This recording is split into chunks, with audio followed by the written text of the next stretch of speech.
Hello, and welcome to the chart synthesis of my business, Galactic Blueprint. I've been wanting to do something like this for a long time where I wanted to show everybody how a business chart actually works. So it's actually really easy to read, just like it would be a human's natal chart. And I wanted to go through a lot of the different aspects of my business that I find to be super useful and that may be useful to you if you look at your own chart. And I wanted to go over a few of the synchronicities and lessons I've learned throughout the past year, ever since I started the business, I think around a year and a half now. And I wanted to do a little synthesis on what I've seen so far, and I wanted to share that. So this is the astrology version. I'm hoping to do a human design version as well. So if you like this sort of content, make sure to like, subscribe, and share with your friends. Okay, we're going to start out with the synthesis of the actual chart, right? We see a early Virgo rising, right? So just the fact that the ascendant is in a mutable sign just shows us that the business itself is going to have a flavor of mutability, right? Of changeability, of adaptability. So that's one of those things that's going to be super key here, right? Even though it is in Virgo, which is super analytical, super internal. So it seems like a lot of the work that gets done through the business is actual internal work. That's important to note here as well. So because it's in a mutable sign, we have the mutables, which are Virgo, Gemini, Sagittarius, and Pisces. So all of the planets that are going to be in there are going to have this quality of transitioning, changing from one thing to another.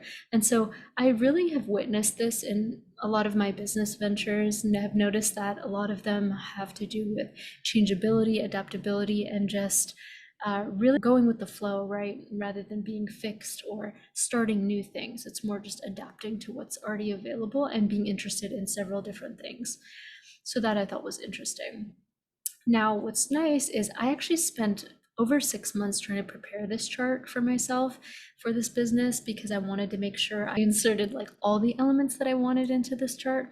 So I really made sure that the sun was exalted in Aries. And if you don't know what exalted means, it basically means that the sun is like in an Airbnb where it would be more comfortable than it would be in its home, right? So it's almost like a hut in Bali or something where you get breakfast served to you on a silver platter, right? Like everything is exceptional. So the fact that the sun is what exalted is a wonderful thing, right? Because the personality of the business is going to be outwardly focused. It's also in Aries, which means that it's going to be pioneering, starting new things, while also remaining in that childlike quality of Aries, right? And then the fact that it's in the eighth house is interesting because I really wanted to focus on having a business that really elevated the study of all things taboo, right? Things people don't really talk about. So, astrology, obviously, maybe death, things related to all different types of occult knowledge that we may have not seen in a widespread manner. So that is why I chose that sun. And the fact that Mercury is also there means it'll help in the coherence of storytelling. When you have the sun and Mercury in the same house, it's much easier to have coherent storytelling. And Mercury here is going to be the ruler of the ascendant or the helm, which means that all of the knowledge that gets shared or that gets portrayed or filtered through the eye or the lens of the business is going to be related to these topics. And unfortunately, I couldn't, get around Chiron being there. Chiron is the wounded healer, and that just means that a lot of wounding needs to be sort of addressed, and some of it is addressed through my content, which I definitely resonate with the archetype of the wounded healer, somebody who basically heals themselves in order to heal others. And I've definitely gone through this process so far in my business through the image, right? Being able to heal the part of myself that is scared of being seen through all that I am, through healing it through the business, right? So it kind of all goes hand in hand. Now, another thing that I really, really tried focusing on is having the moon in a really good spot. So the moon is at home or in domicile in Cancer, which is absolutely lovely because it's great for processing emotion.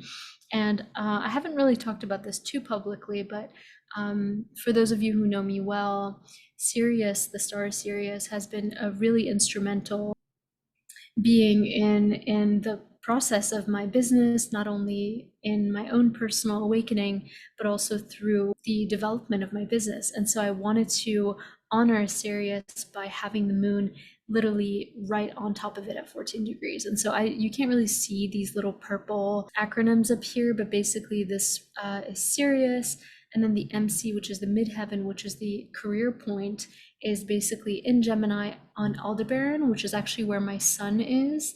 And Aldebaran also exalts, it's a fixed star, it's one of the royal fixed stars, and it exalts anything that's in its vicinity. And so I wanted the MC, which is the career point, to be matching with my natal sun, which is my personality. So I really wanted my personality to come through within the business in a very visible way, because the 10th house also represents career.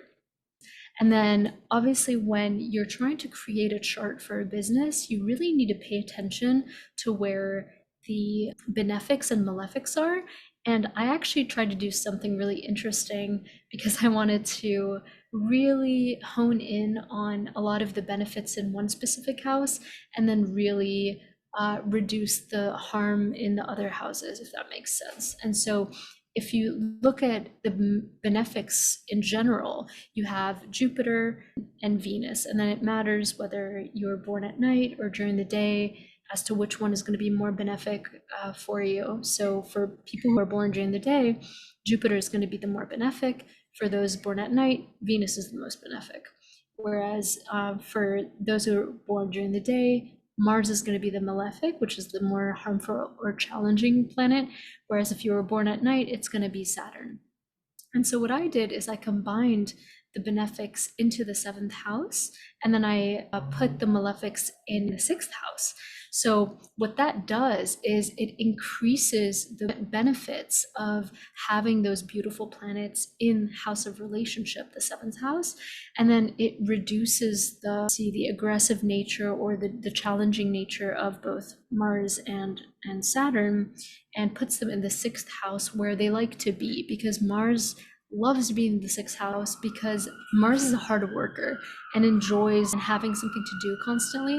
And so when Mars is in that house, it gives the busybody something to do, because the sixth house is the house of service, the house of work, the house of work ethic. And so having Saturn there is also good because it helps with stability, right? It helps me build something long term. So I thought that was wonderful. Now, in my chart in specific, Saturn's going to be more constructive. Mars is going to be slightly more challenging because the sun is above the horizon and therefore making this a day chart. And so I really wanted to make Jupiter the benefic of choice because it has more power during the day. Now, I couldn't really help but, point to this conjunction here where Jupiter and Neptune are on the same degree at 23 degrees. I know people are sort of wondering, why I did that, because Neptune tends to cloud things. It's almost like when you have something good coming, it sort of throws the veil on top of it. And it's just like, oh, it's great, but you can't see it. And so for me, this was sort of an individual choice in the sense that I wanted to have Neptune and Jupiter in Pisces because they both rule over Pisces. Jupiter is the ancient ruler, and then Neptune is the modern ruler. So I really wanted to have this beautiful, dreamy meaning that connected to Pisces in terms of relationships. So I really wanted the relationships that I had through this business, or the relationships that this business ended up creating for me, to be absolutely beautiful and dreamy. And I wanted that to be the focus, right? So I could have put all the planets in the second house to make money, but I would rather have them in the seventh house, where I'd rather build these really strong, beautiful bonds with people. So that's been really lovely. And of course, having Venus there is absolutely wonderful. And Venus is actually the ruler of the second house. So I really wanted, the money aspect to be well-deserved in a sense, not necessarily just for the money to just come through randomly. I wanted it to come from having built really important and really meaningful relationships. Now, I knew that the fifth house was going to be going through transformation, right, in terms of business, hobbies, and that has been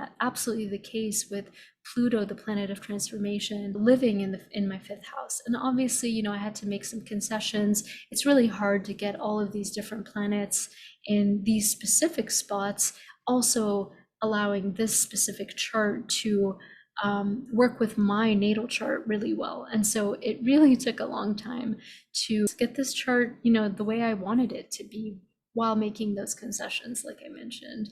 Also, there's strong direction towards traveling more rather than, speaking to a smaller neighborhood, right? Or doing some sort of group practice. The progression of the business seems to be focused more on the ninth house of learning, travel, even the binary of teaching, and which has been absolutely the case in the past year and a half.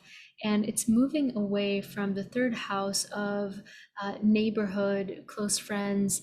And I have noticed actually that I haven't really been doing anything in person. Most of it has been online, and there has been a lot of travel within. So tune in for the next episode, I guess, to show how these placements have played out throughout the past year and a half. For now, I just wanted to make sure I synthesized it for you so you can get a sense of how synthesizing a business chart looks like.